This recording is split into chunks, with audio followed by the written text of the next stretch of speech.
Olá pessoal, de volta com o CMCast. Ricardo, como é que você está, Ricardo? Tudo paz, Carlinhos, tudo bem.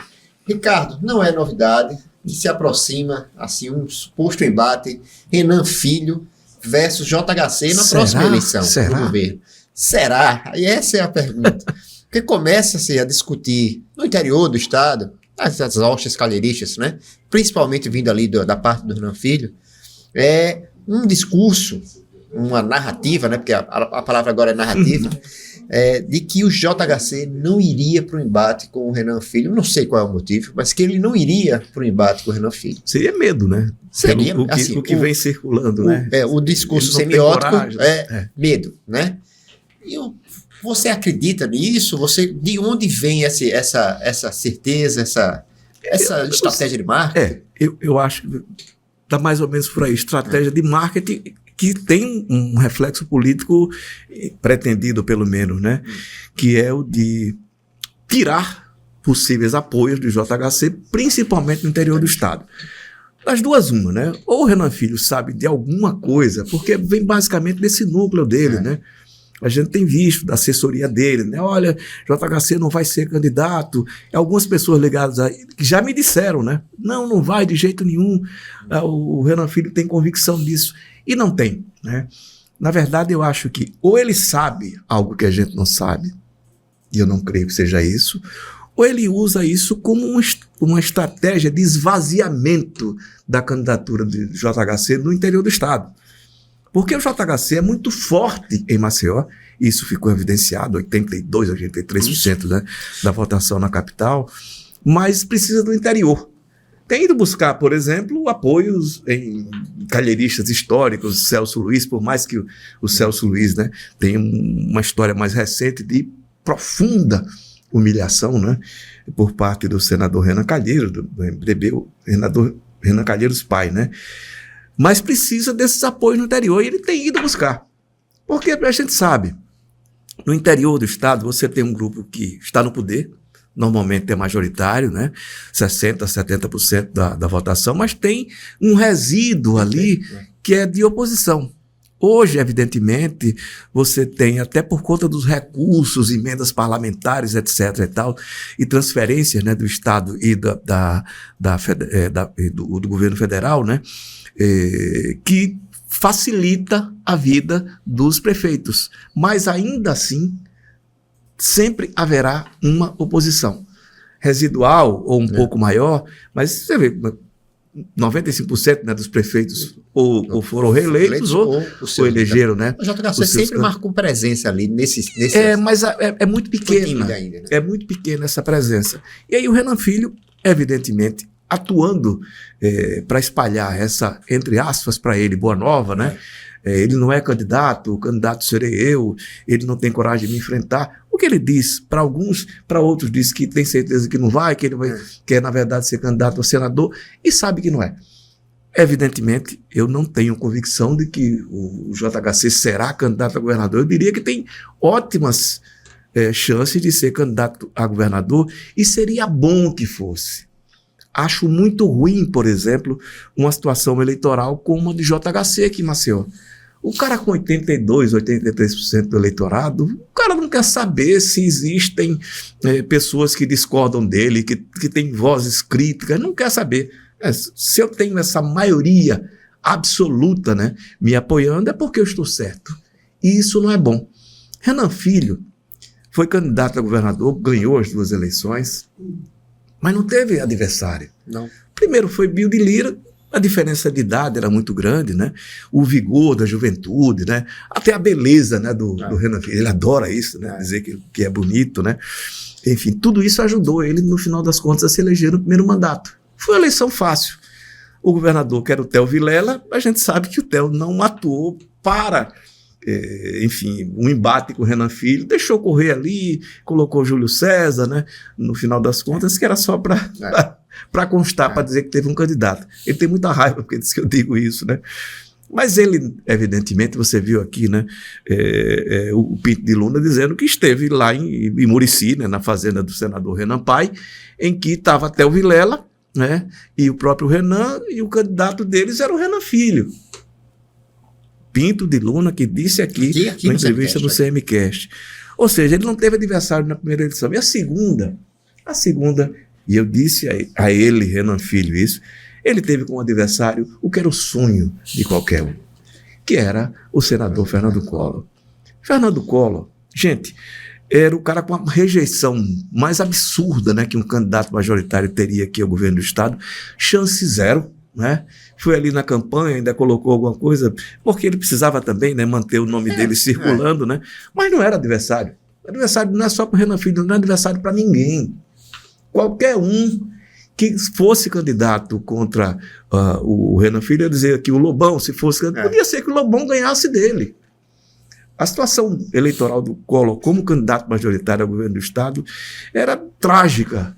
E ele terminou desistindo no meio do caminho, disse que faltou dinheiro, que os compromissos que assumiram não cumpriram com ele. Fato concreto, que o ideal seria que sim, que JHC fosse ou seja candidato ao governo do Estado, que Renan Filho seja, porque teremos aí uma disputa parelha.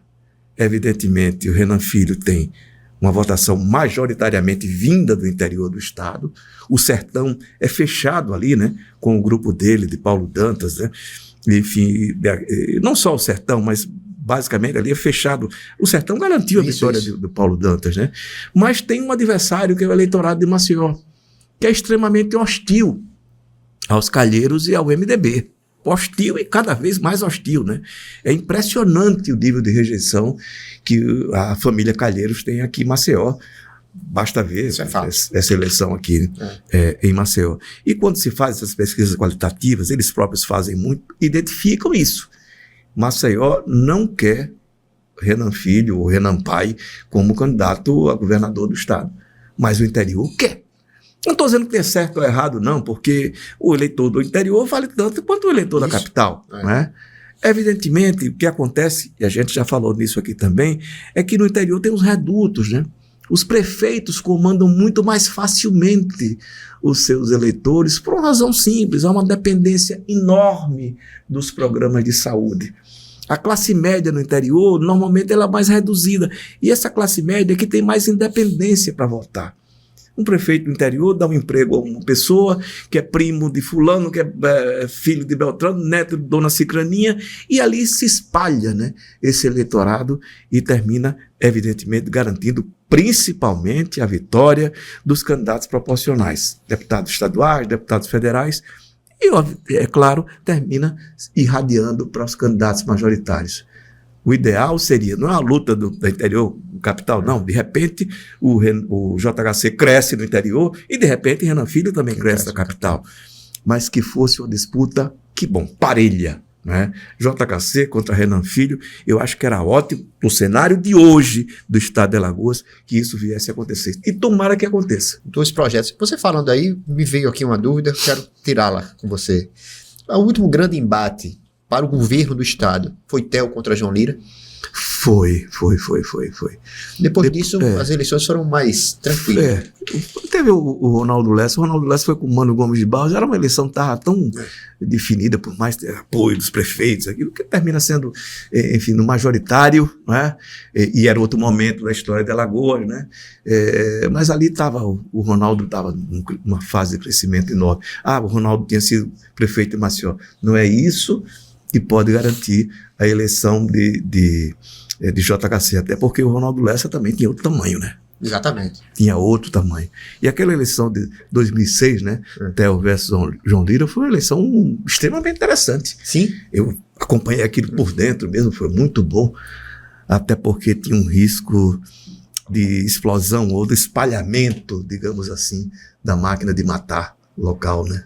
Então, tinha esse aspecto. Eram 2 projetos que né? Porque o Theo, independentemente de qualquer coisa, o Theo é uma figura mansa, né? É um sujeito muito cordial, civilizado. Não estou julgando aqui a administração dele, a gestão, acho até que o Renan Filho fez sim um governo melhor do que o Theo Vilela, mas também, se não fosse o Theo Vilela, ele não teria feito um governo melhor do que o próprio Theo. Enfim, mas o fato é que aquela disputa foi a última, e você tem toda a razão, fazer 20 anos depois, né? A gente pode ter uma disputa muito legal. JHC versus Renan Filho. Com 20 anos depois. Impressionante isso, né? Vai ter muita lacração de rede social, não? Não, e aí, ao contrário daquela eleição, é um aspecto interessante isso que você levantou agora. A gente vai ter a rede social como um fator que não existia ali, né? Eu me lembro que ali certos elementos mudavam, a carreata na praia, né? Eu lembro aquelas carreatas, eu acompanhava ali, acompanhei as do João Lira e do Theo, quando vi a última do Theo, ganhou a eleição, né? E hoje é totalmente diferente, né? Totalmente diferente. Mas também seja uma forma de mobilizar, né, a juventude, né, o jovem, né, para a atividade política e eleitoral, né? Política e eleitoral, seja as redes sociais, né? Não tem mais aquele contágio de rua que a gente via, isso não tem. Eu participei de muita campanha eleitoral na minha época de jovem. Hoje eu sou um senhor careca, barba branca, etc. É isso. Mais envelhecido. Vou para a minha dica cultural. Vou inclusive atender aqui pedido de internautas, porque às vezes eu erro um ano, tudo mais. Agora eu escrevi tudo. Agora para não ter mais falha. Eu vi um filme que tá agora no Prime, né, no Amazon Prime, que é A Semente do Fruto Sagrado, filme iraniano. Concorreu ao Oscar do filme estrangeiro contra o Eu Ainda Estou Aqui. Né? E é um filme maravilhoso em diversos aspectos. Ele fala da realidade iraniana agora, inclusive o diretor foi condenado à prisão por 8 meses, fugiu pela França, né, o diretor desse filme, e ele fala da realidade hoje conservadora, extremista do Irã, mas no seio de uma família, dentro de uma casa. E com alguma resistência já, né? No exatamente. Irã, né? E aí, aspectos como redes sociais, celular, a função do pai, a função da mãe, é interessantíssimo o filme, achei maravilhoso. E agora está no streaming, à disposição de todo mundo, A Semente do Fruto Sagrado, assim, aconselho a todos, filmaço. Você disse bem, um filmaço. Gostei muito quando vi. A minha dica é um livro, esse aqui, Após Literatura, é de um filósofo francês, Alain Finkielkraut. E é um detalhe, né? É um livro, eu digo pra gente, valente, no sentido de que é um embate com o politicamente correto, o paroxismo que chegou, né, do politicamente correto, né? Ele reproduz um pensamento de forma geral, por exemplo, um cara como Mark Lilla, né, que é um cientista político americano, um ótimo intelectual, com vida militante na política americana, à esquerda, né? É que ele seja comunista, à esquerda na política americana, e que também vai muito para o confronto com essa história do politicamente correto, que afasta muita gente, no final das contas, da atividade política. O Alain Finkielkraut, ele traz casos absolutamente absurdos, né, do politicamente correto. Ele briga muito com o pessoal do Me Too, né? Isso. A gente tá vendo esse embate, né? Eu vi, aliás, essa semana um comentário da Lígia Maria, que escreve na Folha de São Paulo, não sei se você viu. Foi do Piauí também. Ela foi do Piauí, agora tá na Folha de São Paulo. Pois é, que ela disse que o Me Too virou um macartismo erótico, né? E, gente, nem toda cantada, vamos assim dizer, e ele trata isso, é um estupro. Não tem gradação, né? Aparece o sujeito, ele cita vários casos, inclusive tem uma história extremamente interessante de uma atriz, né, que ela denuncia publicamente um diretor de cinema, né, por assédio moral, né, assédio sexual, porque ela disse que o cara era fascinante, o fascínio dele era o assédio moral para ela. E isso de uma dimensão, né, na imprensa internacional. Mas como assim? Ou seja, essa exacerbação do politicamente correto, de tratar tudo como se fosse exatamente igual, sem gradação, termina, evidentemente, havendo também uma reação, né? Tem o cancelamento, tem o assassinato moral, né? Exato. O Polanski apanhou tanto. E é engraçado que ele traz o caso do Polanski aqui mais detalhado, né?